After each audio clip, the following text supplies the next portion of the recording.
ఇది కేవలం సమాచారంగా మాత్రమే భావించండి. వైద్య నిపుణులను సంప్రదించండి. సో మ్యామ్, అంటే ఇప్పుడు ఈ ఆర్థరైటిస్కి ఇంకొకటి మనం గౌట్ అని కూడా అనుకున్నాం. అసలు ఈ గౌట్ అనే కాన్సెప్ట్ ఏంటి? గౌట్ అన్నది బాడీలో ఎప్పుడైతే యూరిక్ యాసిడ్ అన్నది పెరుగుతుందో అది మన కీళ్ళల్లో చేరుకుని క్రిస్టల్స్ లాగా ఫామ్ అయ్యి ఆర్థరైటిస్ కాజ్ చేస్తుంది. అంటే కీళ్ళు నొప్పి, వాపు, అక్కడ లోకల్గా ఎర్రగా అవ్వడం. ఇది చాలా సివియర్గా పెయిన్ ఉంటుంది అండ్ ఇది ఎపిసోడిక్గా వస్తూ ఉంటుంది. అంటే కంటిన్యూస్గా ఇప్పుడు కీళ్ళ వాతంలో ఉండే నొప్పుల్లాగా 4 వీక్స్ కంటిన్యూస్గా ఉండడం ఆర్ ఈవెన్ లాంగర్ ఉండడం జరగదు. వచ్చి తగ్గిపోతూ ఉంటుంది. అంటే ఒక పెయిన్ వచ్చిన తర్వాత ఒక 3-4 రోజులు మ్యాక్సిమం వారం వరకు నొప్పి ఉంటుంది. ఏదో ఒక పెయిన్ కిల్లర్ వేసుకుంటారు, రిలీఫ్ చూస్తారు, నెగ్లెక్ట్ చేస్తారు.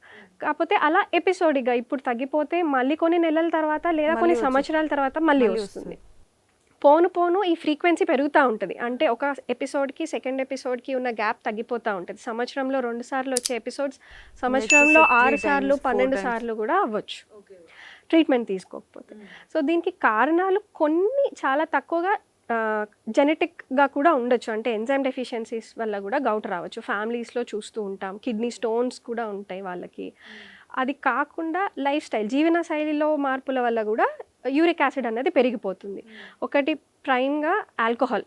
సో బింజ్ ఆల్కహాల్ తీసుకోవడం, హై ప్రోటీన్ డయట్, ఎక్కువగా ప్రతిరోజు మాంసాహారం కానీ ప్రోటీన్ సప్లిమెంట్స్ కానీ తీసుకోవడం, కార్బొనేటెడ్ డ్రింక్స్, పెప్సీ, కోకోకోలా, ఇవన్నీ ఎనీ కార్బొనేటెడ్ డ్రింక్స్ ఎక్కువ మోతాదులో తీసుకోవడం, ఫ్రూట్ జ్యూసెస్ అంటే ఫ్రక్టోస్ కంటైనింగ్ పదార్థాలు ఎక్కువ మోతాదులో తీసుకోవడం, వీటన్నిటి వల్ల కూడా బాడీలో యూరిక్ యాసిడ్ అనేది పెరుగుతుంది. అది పెరగడమే కాకుండా ఉత్తి బాడీలో రక్తంలో పెరిగింది అంటే హైపర్ యూరిసిమియా అంటాం.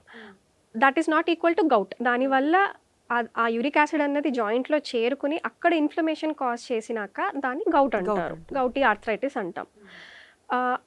అది మనం ఆపలేకపోతే, ఇంకా గౌట్ వచ్చిన తర్వాత కూడా మనం లైఫ్ స్టైల్ చేంజెస్ చేసుకోకపోతే గౌటీ ఎపిసోడ్స్ అన్నవి కంటిన్యూస్గా జరుగుతూ ఉంటాయి. జాయింట్ డ్యామేజ్ జరుగుతూ ఉంటుంది. అదే కాకుండా గుండె మీద కూడా ఎఫెక్ట్ పడవచ్చు. తొందరగా గుండెపోటు రావడం, కిడ్నీలో స్టోన్స్ రావడం, ఇవన్నీ కూడా చూస్తూ ఉంటాం. సో మ్యామ్, అంటే ఇప్పుడు మనం అనుకున్నట్టు అంటే ఈ మన జాయింట్స్ పెయిన్ వచ్చినప్పుడు కానీ లేకపోతే నీ పెయిన్స్, ఇవన్నీ పెయిన్స్ వచ్చినప్పుడు మనం నార్మల్ పెయిన్సే అనుకుంటాం. కానీ ఇది గౌట్కి సంబంధించిన పెయిన్, గౌట్ వల్ల వస్తుంది అని మనం ఎలా ఆ సిమ్టమ్స్ మనం ఎలా రికగ్నైజ్ చేయాలి? సో గౌట్లో కామన్గా ఫస్ట్ ఎంటీపీ అంటే కాళ్ళలో బొటన వేలు దగ్గర ఉండే జాయింట్ కామన్గా ఇన్వాల్వ్ అవుతుంది. అండ్ పెయిన్ కూడా ఫస్ట్ 1-2 డేస్లో పీక్గా సివియర్ పెయిన్ ఉంటుంది. Over a period of time ఒక 1 వీక్లో తగ్గిపోతుంది. బొటన వేలు జాయింట్సే కాకుండా యాంకిల్ జాయింట్స్, నీ జాయింట్స్ అండ్ కొంతమందిలో ఈవెన్ చేతి వేళ్ళు కూడా ఎఫెక్ట్ అవ్వచ్చు. ఏ పద్ధతిలో అయితే ఈ పెయిన్స్ వస్తున్నాయో, అంటే సివియర్గా పెయిన్ రావడం, 24 నుంచి 72 గంటల్లో తగ్గిపోవడం, మళ్ళీ అలా ఎపిసోడిక్గా రావడం గమనిస్తూ ఉంటే ఇది గౌట్ ఏమో అని ఖచ్చితంగా చూపించుకోవాలి. సో మ్యామ్, ఈ గౌట్కి ట్రీట్మెంట్ అనేది ఏ విధంగా ఉంటుంది? అంటే like compare to this arthritis. గౌట్కి first line of treatment definitely మీ జీవనశైలి మార్చుకోవడం. నేను ఇందాక చెప్పినటువంటి 4 ఏమైనా హై కన్సంప్షన్ చేస్తున్నారు, ఆల్కహాల్ కానీ, హై ప్రోటీన్ డైట్ కానీ, కార్బొనేటెడ్ డ్రింక్స్ కానీ, ఫ్రక్టోస్ కంటైనింగ్ జ్యూసెస్ కానీ, ఇవన్నీ కంట్రోల్లో పెట్టుకోవాలి ఖచ్చితంగా. దీంతో పాటు ఇప్పుడు అక్యూట్ ఎపిసోడ్ అంటే మీకు సివియర్గా ప్రెసెంట్గా పెయిన్ ఉంది అంటే ట్రీట్మెంట్ వేరేలా ఉంటుంది. ఒక ప్రస్తుతం ఉన్న గౌట్ అటాక్ని తగ్గించడానికి మందులు ఇస్తాం. దాని తర్వాత నొప్పి తగ్గిపోయింది కదా అని ట్రీట్మెంట్ మానేయకూడదు.